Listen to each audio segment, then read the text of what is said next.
graduate with high honors. Dali, dali, dali, dali.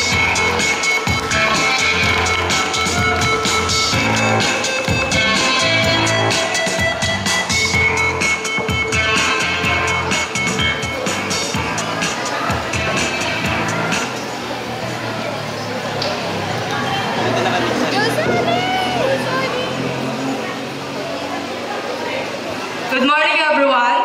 To our beloved parents, teacher, our honored guest speaker, Police Corporal Edgardo E. Martinez, our respected Barangay Captain, Honorable Alexander Sindon, guests, and to all of you. We're here today to mark the finale of one of the greatest seasons of our lives. After all the struggles, we're now here to finally celebrate our wins. So, to all my fellow graduates, happy graduation, guys, and congrats to all of us. Remember all the overtime, times that we need to stay late at school so we can finish our duties and activities. Cramming has become our favorite hobby. Even though we have all the time to do it during the weekend, we still choose to do it in the classroom every Monday. To all my classmates who set their own schedules, remember that the classes start at 7:30 a.m., but we almost came every day at 8:30 a.m.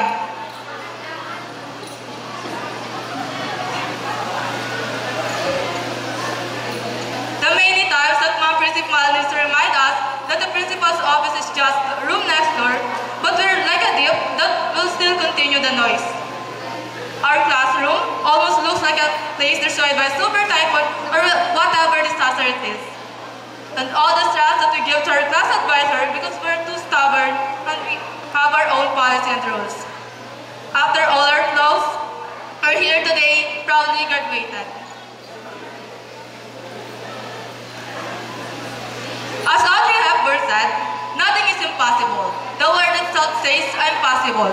She reminded us to be confident, focus on the positive sides, and be faithful. In that way, we can successfully face all the struggles that life gives us.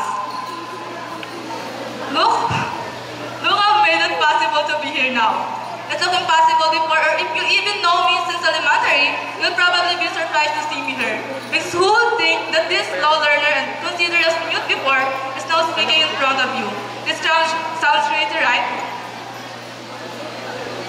Of course, there's no perfect in this world. Or even this world is not perfect. So why do we need to try to be one? I just remember this line from one of my favorite stories entitled Kachima Attorney by Kuya Josh Gonzalez. Darating talaga tayo sa punto na mag-realize natin na marunong lang tayo. Hindi magaling. Magaling man, hindi naman mahusay. Pero isipin mo, ano naman kung hindi tayo mahusay? Ang mahalaga marunong tayo. Kung hindi man, at least willing tayong matuto. Willingness to learn is the first step to success. As long as your dream is alive in your heart, no one can take away its light. I know, I'm not perfect. I'm not the best. I am not that good enough. I have my little moments and wrong grammar works. But as Reina said, at least I'm willing to learn. And now, after all the hard works, I am here today. I'm honored to deliver a message in front of all of you. To unexpected that I'm not really prepared today. Here's a simple post on Facebook that I just wrote in my newsfeed that can boost your confidence. You're doubting yourself while others are inspired by your strength. You keep wondering if you're enough, not realizing how many people see you as more than enough. Stop second-guessing. There's a light in you that can't be dimmed, not even by your own doubt. It's time to see yourself the way God and others already do. Capable, powerful, chosen. You may see yourself as weak, but you're not just aware that some people are admiring you. They are clapping their hands for you silently. They are the supporters that you're not expecting. So, trust yourself and abilities. You're capable of doing anything. Believe that you have the potential. Sometimes, we keep doubting everything. Aminin man natin o hindi, minsan pinagdududahan na rin natin even the power of God. Na sa dami nating hiling, akala natin wala ni isa doon ang nakinig niya. But the truth is, binibigay niya naman talaga in another way. O kailangan lang natin hintayin ang right timing para sa katuparan yun. O kung hindi man yung dumating, it's maybe because He has another plan for you. Maybe to trust your strength, O yun naman talaga yung dapat, kasi lahat naman ng pinagdadaanan natin, may iniiwan sa ating awan. Sa'yo daar. This just proves that before success, we will face losses first. Madadapa muna tayo, but as long as we try to stand up, we still have the chance to prove the world that we have the strength to give even a little bit of it to fight on. Now, allow me to express my gratitude to some of the people who helped me to reach this goal. First, to my family, my parents, thank you for understanding this lazy daughter that would always use the so-called studying just to escape the house chores. To my instant alarm clock every morning, me, thanks for consistently waking up early just to prepare our needs. To my best captain, my father, who worked so hard just to provide for us. To my siblings, thanks for being there. Every joke and bonding that since nonsense had helped me a lot to gain energy after doing this. To my ate, my best critic, Ted, thanks for the advice and help whenever I need it. Secondly, I am grateful to all my friends, to my best duo since elementary, Mary Jade, to my first ever friend when I entered the school, Sheena, my SHS buddies, Kangkang, Ate Diana Rose, Diana Joy, and to all the friends that stayed at my side. Thank you so much. Your presence means a lot to me. Third, to my classmates, thanks for the funny moments you shared, all the craziness and even the serious moments we had for almost 2 years. Kahit na tayo yung pinakakaunting batch. Fourth, we will never forget our teachers, both the junior and senior high school teachers. I am very grateful to sharing your knowledge to us.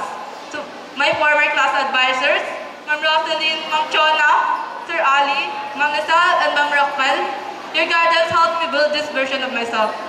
To Ma'am Jack, for being my coach during the Battle of the Wise, I really enjoy your company po. Sir Jesse, my coach at the Philippines teacher when I'm in grade 10. Because of you, I became braver and became true to myself. And lastly, to the class advisor of the 12 Gus and Maltea, our lovely advisor, thanks for being patient with us and apologize for our flaws. On behalf of the whole Malteas, Ma'am Beth, thank you so much po. Fifth, and definitely the greatest, to our Almighty God, thanks for the guidance, Lord, and thank you po sa lahat-lahat. Now, it's sad to say goodbye. Our path will now separate. No more kanta-kakantin tayo, tambay tayo sa inyo, no more pahinging 1/4, data gathering, comparative analysis every time may exam, quiz, or even with our assignments. And the sambanday na po yan, ma'am, and bukas na yan, until mabutan tayo ng deadline. But may this bond that we made after all those years of being together will connect us again. I don't want us to act like strangers after this. Just remember that we can still support each other with our activities, even if we will take different courses at college. Or we can still carry each other when we're so tired of everything. Or even can just smile at each other when our paths cross. After this goodbye, may we let the universe cross right apart for all of us to meet again. Regardless of the separation, we must be happy that after all the sacrifices, after all the breakdowns, after all the ayoko na, drop out na lang tayo, after everything, to successfully finish our high school. So all my fellow graduates, we're now officially done with the announced grant mo because we will now face the announced course or program mo. It may be twice or even thrice harder than this, but I know and I hope that we can do it too like how we did today and the past years. Again, congrats to all of us and good luck on our next school.